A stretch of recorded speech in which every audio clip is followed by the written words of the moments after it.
In Mongolia, there are many people who have a passion for protecting the environment. One of the examples is Mr. Batmukh. He is 75 years old.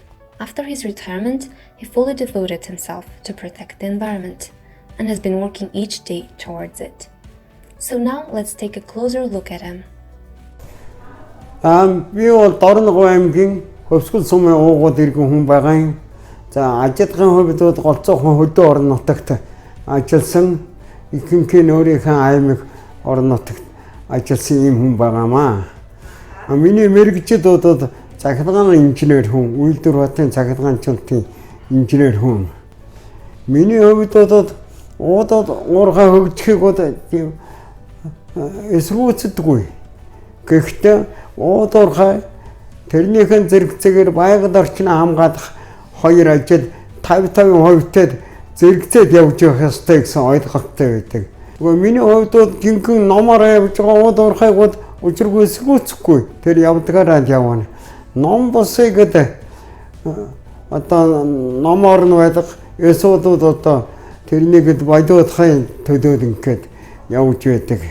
Ийм л хүндээ. Ерөнхийдөө 14 оноос нэг байгаль орчныг хамгаалах ажил хийсэн. Юунаас болсон гэхээр манай тэнд одоо Дорногов аймагт хамгийн өндөр оргил тооцогддог Худагууд гэж газар байдгийг.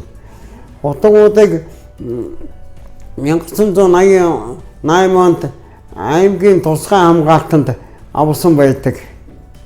Гэтэл тэр аймгийн тусгай хамгаалтанд авсан юмыг үед хайхраад 2014 оны 10 сарын 14-ний өдөр Худагуудын яг дэрэгд нь ашиглалтын тусгай лиценз олгогдсон.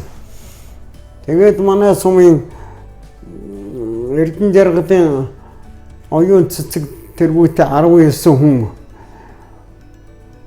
улсын хурлын өргөдлийн байнгын хороонд өргөдөл бичснээр энэ ер нь байгаль орчныг анахан төлөө явах юм тэмцэл ч гэдэг юм уу ийм юу одоо эхэлсэн л да. Батмухгүй гэдэг энэ байгаль хамгаалах сэтгэл зүрэхтэй энэ иргэнтэй бид нэр хамтарч ажиллаад 2014 оноос хойш хамтарч ажиллаж байна. Тэгээ манай Батмухгүй бол одоо байгаль орчныг хамгаалах чин хүсэл эрмэлзэлтэй Монголын олон мянган иргэдийн маань төлөөл нэг юм мундаг ах байгаа. Тэгээ Батмухгүйтэй бид нэр манай байгууллага 2014 онд Дорногов аймагт манай судалгааны багийнхан явж байгаад анх танилцж ирсэн байлээ. Тэгээд Батмухгүй тухайн үед нөгөө орон нутгийг хамгаалах гад тэгээ өөрөө гараараа нэг зураг бэлтжээд, гар зураг бэлтжээд, газрын зураг бэлтжээд тэгээ тэрийгэ танилцуулаа явуулсан. Анх тэгж танилцж ирсэн. Тэгээ түүнээс хойш одоо сүүлийн 5-6 жил манай Батмухгүй олон байгаль хамгаалах ажлууд хийж, газар нутгийг хамгаалах ажилд бол маш их ажлыг амжуулсан байна. Тэгээд энэ хугацаанд бол нийтдээ орон нутгийн тусгай хамгаалтанд 19 газрыг хамгаалсан байна. Үүнээс 2019 онд нэг газар буюу Гүн гашууны хоолой гэдэг 141 мянган орчим га газрыг улсын тусгай хамгаалтанд авсан. За мөн Батмухгүйг хамгаалсан санаачилж хамгаалж оролцсон энэ газруудаас мөн нэг газрыг Шунхтын талгийн газрыг аймгийн хамгаалтанд авсан байна. Тэгээ энэ газрыг бол ирээдүйд цаашдаа улсын тусгай хамгаалтанд авахар аймаг шийдвэр гаргасан байна. Тэгээ Батмухгүйн онцлог нь бол өөрөө энэ хүн чинь зүгээр л мэрэгжлийн бус хүн, өөр мэрэгжлийн төсөөллийн салбарын хүн. Тэгээ энэ хүн өөрөө компьютер мэдхгүй, принтер мэдхгүй, принтер байхгүй, офис байхгүй. Тэгээ ингээд дэвтэртэй гарцсан гэртээ байдаг хүн. Гэтэл энэ хүн нөгөө байгалийн хамгаалалтанд бол ингэж их зүтгэдэг. Тэгээ манай байгууллага Батмухгүйд нэг их дэмжлэг үзүүлдэг, өчүүхэн дэмжлэг үзүүлдэг. Тэр нь юу гэхээр бид нэр тодорхой хэмжээний газрын зургийг нөгөө газар зүйн мэдээлэл систем програм дээр бэлдэж өгдөг. За мөн бид нэр принтер ашиглаж принтер юмыг хэвлэж өгдөг. За мөн манай офис дээр орж ир зарим судалгааны ном тохиомл юмыг ашигладаг. Бид нар бол өчүүхэн хэмжээчгэн л дэмжлэг үзүүлдэг. Энэ бүх ажлыг бол Батмухгүй өөрийнхөө хүч чадлаар, өөрийнхөө туршлагаар, өөрийнхөө оюун ухаанаар хийдэг. Онцлог нь болохоор манай Батмухгүй чинь хуулийг их сайн барина. Төрийн байгууллагатай ажиллахдаа маш туршлагатай. Яг хууль зүйл заалтаар маш товч тодорхой албан бичгийг төлөвлөнө. За мөн байгаль хамгаалах ажилд нэн шаардлагатай энэ нөгөө өгөгдөл датануудыг давхардуулан зураглал бэлдэх хэрхэн бэлдэх үү, яаж давхардуулах уу, хэрхэн танилцуулах уу гэдгийг биднэрт бараг зааж өгч. Тэгээ бид нар өөрийнх нь хэлснийхэн дагуу тэр зургуудыг хийж өгөөд тэгээ өөрөө тэр бүхнээ авч яваад орон нутгийнхаа удирдлагуудтай харилцсан, дээшээ яам тамгын газар тий бусад төрийн байгууллагуудтай харилцдаг. За мөн тэр энэ бүх хийсэн юмнуудаа ажлуудаа орон нутгийнхаа иргэдтэй бас танилцуулдаг. Энэ Батмунхгүйгаас үлгэр дуурайл авах, жишээ авах маш олон зүйл байдаг. Тэгээ одоо манай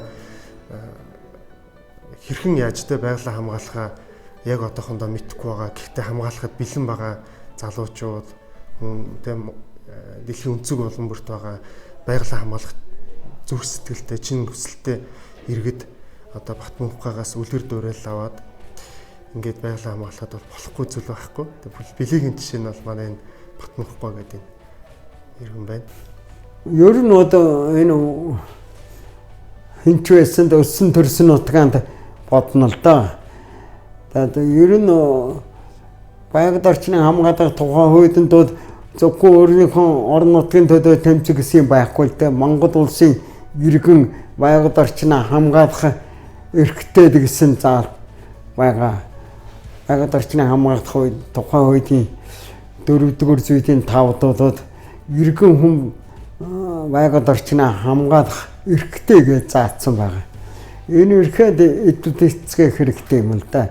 Тэгээ хүүхдүүд бодвол одоо энэ хууль тогтоомж юмудаа сайн мэдээд за манайхан ч бас нэг байгаль орчныг хамгаалах гэж нэгэд бас нэг арай ширүүн тэмцэл энэ тэр явуудаад зарим үе идэтэйгээд бас идэгээд байгаа.